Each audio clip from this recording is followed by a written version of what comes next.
This week's Torah portion, it's Nitzavim. We're at the end of Moses' life. We're about to go into the land of Israel. The Jewish people are poised. Moses is again speaking to the people, telling them what they need to know before they enter into the land. Without him, he's about to die. And he says to them, you, all of you, are standing here today, and you are reaffirming a covenant with God. Everybody who's standing here is reaffirming a covenant with God. So the word Nitzavim means to stand, and it is used in modern terms to describe the matzeva, which is a tombstone. It's something that's solid, something that's permanent, something that doesn't get washed away or blown away. It's something standing, something that stands strong and tall. And that's who we are. We're a people who stand tall. We've survived through all the vicissitudes of history. We're still here. And Moses is saying, you, everybody are here. And it's almost like time has stopped. There's no time. There's no space. We're here in relationship to God. And everybody is here, says Moses. Not just you who are here physically today, but all the people who are to come, all the souls that are yet to be born, all the souls that were born. Everybody is here together as one people, one organic mass that is the Jewish people.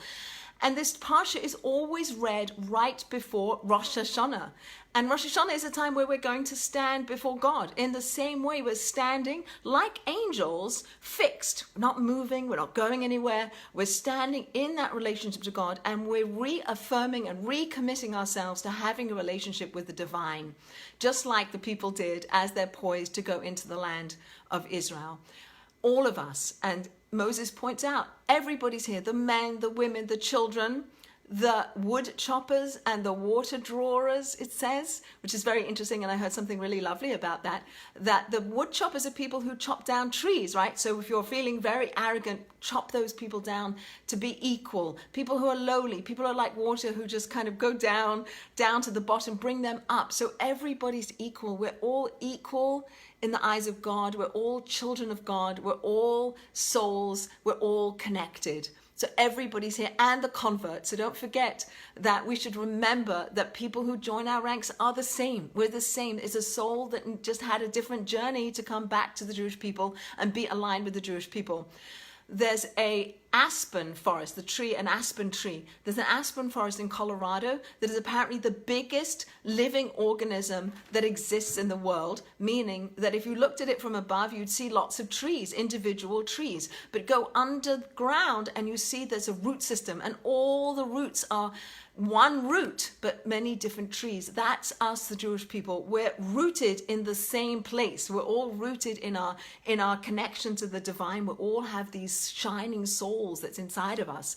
And as we enter the season of Rosh Hashanah, Moses is telling us through this Parsha of Nitzavim that we are all standing, we all have this capacity to have an untainted and a close relationship to God as individuals and as a community. So we have that juxtaposition of us as individuals who have to work on ourselves, but us as part of a collective. And we're one family, we're one organism, like the aspen trees. And when one of us is hurting, we're all hurting. We're all hurting. Recently, there was an Israeli soldier who was shot in the head by a Gaza terrorist on the border of Gaza. And he was in the hospital for 2 weeks. He just died. I think yesterday he died. And his parents asked people to pray for him.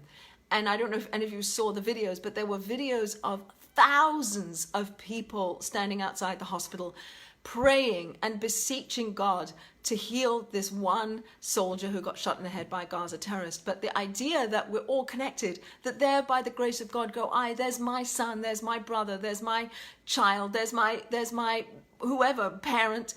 We're all connected, and when one hurts, we all hurt. And that's the Jewish people, and that's important for us to acknowledge as we stand before God on Rosh Hashanah, and we go back to who we are, to Shuvah. The word to Shuvah, to return, is spoken over and over again, I think 7 times in this week's Torah portion, this idea of returning, coming back to who we are, coming back to that pure, untainted, unblocked relationship with the divine that we have the capacity to return to. God gives us Rosh Hashanah as a new beginning, to go back to who we are, to return to our soul. I heard from Bathsheba Galtak, who spoke at a program last night. She said when she would leave her father would say to her every time she would leave, say to her, Bathsheba, remember who you are. Remember who you are. Who are you? You're a holy soul. You're shining light of divine energy, of divine power. That's who we are. We might look like trees separated from each other, but inside we're glowing, we're shining, we have this divine soul. And if we can turn in the direction of lining ourselves up with the divine, we're told, as Moses tells us in this week's Torah portion, that God will help us. He will, quote unquote, circumcise our hearts, remove the blockages, allow us to have that pure, untainted relationship with the divine, so that we can have the greatest joy that there is, which is that relationship. So in this week's Torah portion, we're told that we're standing like angels before God. We're reconnecting with each other, we're reconnecting with God, and we're all one organism, and we're standing there like a matzeva, like a monument, like an angel, and we're committing ourselves to have a relationship with God, and we're going to return to who we are on the inside in our soul, where we're pure. And we're going to be equal, everyone, the wood chopper who's going to chop down the arrogant people, and the water drawer who's going to pull up the people who feel lowly, and the convert who might not feel like they belong, but they really, really do, because they're one with us. They're part of our root system, and we're hurting when we're all hurting, and we're all responsible for each other. And it also says in this week's Torah portion that there are things that are hidden and there are things that are revealed. So what's hidden, say some of our commentators, is what's in our thoughts. So we might have thoughts that maybe aren't quite correct, or we might have negative thoughts about people, and we have to try to root those out, because as much as they're hidden, God knows those thoughts. We know those thoughts. And our actions, what are our actions? That's what's revealed. So can we line our thinking, that which is hidden, up with that which is revealed, which is the way we act in the world, and what we say and what we do, and try to line those things up. So as we enter into this Rosh Hashanah Yom Kippur season, as we are doing teshuvah, repentance really is one word to describe it in English, but it's really to return to our true essence, to return to remember who you are, that you are a soul that is shining, that is the breath of God being blown into us. And when the shofar blows on Rosh Hashanah and we wake up from our slumber and we think about who we are, what is it we're standing for? We're standing before God. What do we stand for? What are we living for? What's the purpose of our lives? Why are we here?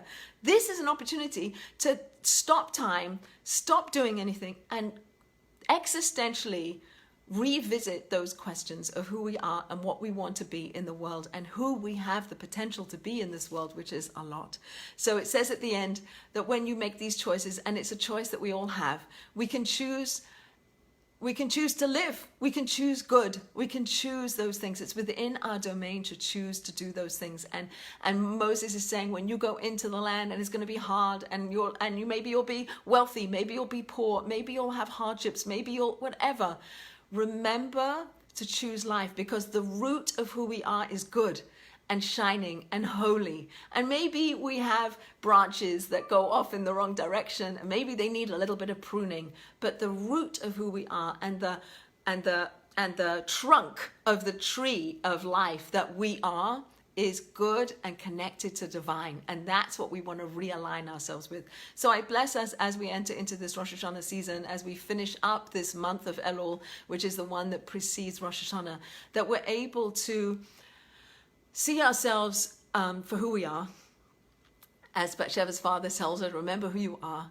That we recognize the interconnectedness of us, each one of us as the Jewish people, that we're all really one soul, that we're all interconnected, and that when one part of us is hurting, we're all hurting.